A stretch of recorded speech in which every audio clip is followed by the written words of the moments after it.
Candace Owens continues to be in the news. How do I introduce this to you properly? Well, let me give away a little bit what the interesting part, which is the clip we're going to get to, which is her. She's this prominent MAGA right-wing figure, and she is now very upset with Donald Trump, who was previously her leader. Yes, for the Epstein stuff, but that's not the subject of this. For not standing up for her amid her lawsuit. She's being sued by the Macrons, the French president and his wife, Brigitte Macron. And Brigitte Macron was the subject of a Candace Owens series. And every time someone goes, I don't know, I think it's a little bit weird that you're accusing her over and over and over, even whenever evidence to the contrary continually gets brought up. Or even if you were right, I still think it's weird that you're covering all of this about how you think Brigitte Macron had or has a penis. And every time her response is, have you watched the 5-hour series? It's like, no, that's my point. That's weird. I don't want to watch 5 hours about Brigitte Macron's genitalia. It's like I have other things going on. Do you not have other things going on? So now I'll take you back for some context to Candace telling the world about how Trump had called her and said, hey, the French president talked to me and you need to stop with this. It's causing a lot of turmoil because you're defaming her and being creepy. And Candace Owens got this call from Trump, but kept going despite this call. And now she's publicly calling out Trump for not standing by her, and standing up for America is her wording. That if you don't stand up for Candace Owens, constantly obsessing over the alleged genitalia of a first lady of a different country, then you hate what America stands for. So I'll take you back to this and we'll look at the most recent clip. This is her telling the story of the phone call with Trump. Anyways, I sleep on that. Anger is subsiding. Wake up the next morning. It's February 26th, and I am sitting in the makeup chair, and I get another message that's like, hey, keep your phone on. And I'm going, I really don't want to speak to this advisor anymore. I really don't. Our personalities are not meshing. And anyways, this phone call is coming from Florida. I pick up the phone, and lo and behold, so here's what happened. I'm negotiating this thing. I'm negotiating Ukraine and Russia, and you wouldn't believe how many parts are part. It is President Donald J. Trump. He is calling me, and in true President Trump fashion, he jumps right into the narrative. We're not, hey, how you doing? He just jumps right into the narrative of exactly how this went down. I am literally, it is hard to catch my breath to comprehend that 4 days ago, I'm ending a series about Brigitte Macron, and now I'm speaking to the President of the United States, and the topic of conversation, no matter which way you want to slice it, it's about Macron's wife's penis. I mean, there's no other way to say it, right? And so she had that phone call with Trump, and she, and again, you might be saying, well, Luke, have you watched? I just want to say again, no, and I won't. And I don't care. Okay, I rarely say that. I usually care. I don't care. But I do always find it interesting and relevant to our political discourse when prominent MAGA figures turn on each other or turn on Trump. And that's what's happening here. She's already kind of turned against him over Epstein. She's saying she's expecting Trump to pardon Ghislaine. And I'm more aligned with her assessment there. But then here she's going, Trump, stand up for America and defend me. And I don't even know what that means. Like, how is Trump supposed to get involved in this? Come here, Brigitte. Come here. Let me see.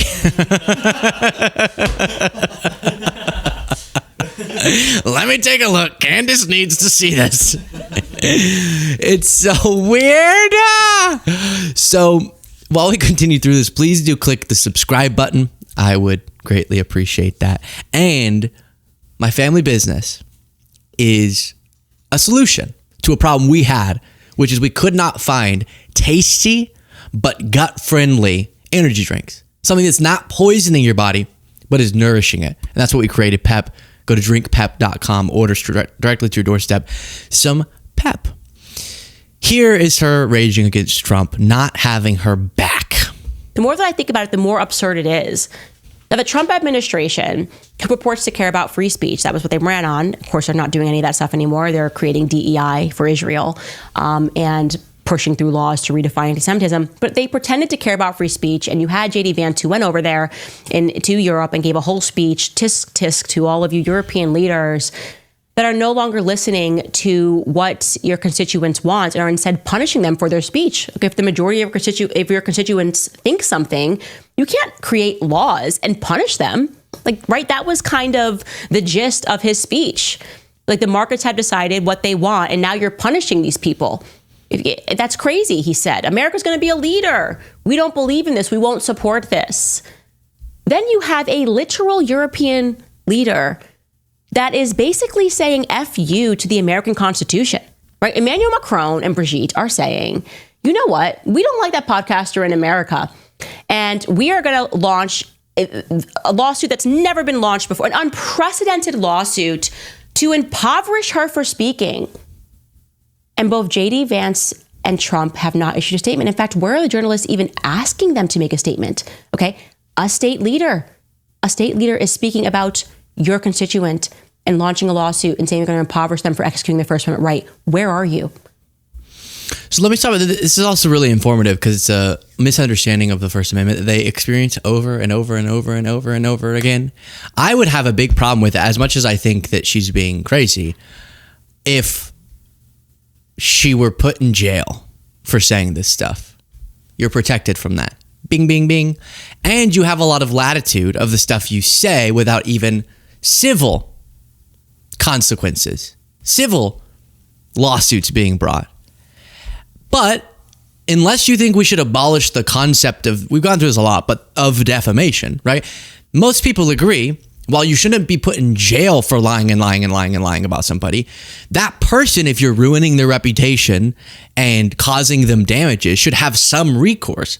So we have the concept of you can bring a lawsuit and get financial, punishment of the person if the proceeding leads there. And everyone agrees with that in theory, but then they end up being sued. And that can be really brutal. And it can be kind of against the spirit of the First Amendment in some cases when it's completely ridiculous. Like Trump in his lawsuits, when he's just trying to scare someone who is being perfectly truthful, we go, "Ooh, that's against the spirit of the First Amendment." And then he leverages his governmental power to involve, to push media outlets in the direction that he wants. And that's where you really get into that incorrect territory. But I obviously don't know what the logistics are of a foreign entity bringing a lawsuit in the United States against her. But right now she's acting like her First Amendment rights are being taken away by someone bringing a lawsuit against her, which is not the case. You are going to be able to defend yourself. And then under our defamation laws, which everyone agrees, if you really get down to the principle of it, that we should have that in some form, depending on how strict or flexible or whatever, we're going to see if you qualified for defamation. And of course, but you're not being put in jail, and you'll get your due process or whatever. If you are Trump, the first thing you should have done, if you purport to care about America and our Constitution, as you're supposed to be the person that's defending that day in and day out, you would come out and you would say, I don't even know whether I believe that she's a man or woman. Doesn't matter, right? I didn't watch the series. Fair. He didn't watch the series. He could even say, like he said to me on the phone, that I looked at her real close on the Eiffel Tower and it looked like a woman to me. Okay, you can say all those things, but you should say it's unacceptable. I'm a leader of this country. And it is unacceptable that this leader would threaten the First Amendment in any way. We don't need Pam Bondi rushing to issue a statement about a college male that's been shoved by a student for wearing an IDF shirt, okay? We don't need the federal government getting involved on something so meaningless. But we might need our federal government when it comes to this, okay? The job of the federal government is to defend us against foreign invaders. And I would pretty much say Emmanuel Macron right now is being a foreign invader. Yeah, definitely. That squares. They're suing you and they're invading the U.S. Oh gosh, that's crazy. Wow, what do words even mean anymore? So does she think if someone came out and just started lying and getting a bunch of people to believe a lie about her that ruined her career, right? To go to the furthest extent, ruined her career, caused all of these financial repercussions, that was demonstrably false, that she shouldn't have any recourse in our system. Of course, there should be some option. And then the specifics of how we structure those laws is something you're always going to be debating over. But this is the option. They can't get Trump to lock you up for it, despite Trump being willing to do crazy things against the First Amendment in other cases. But so all that they can do is some sort of civil proceeding. And if you prove yourself to be correct, then you'll be fine. Now, again, that doesn't mean you can't have dubious, abusive uses of that system. You can. And I'm sure you're going to try to argue that.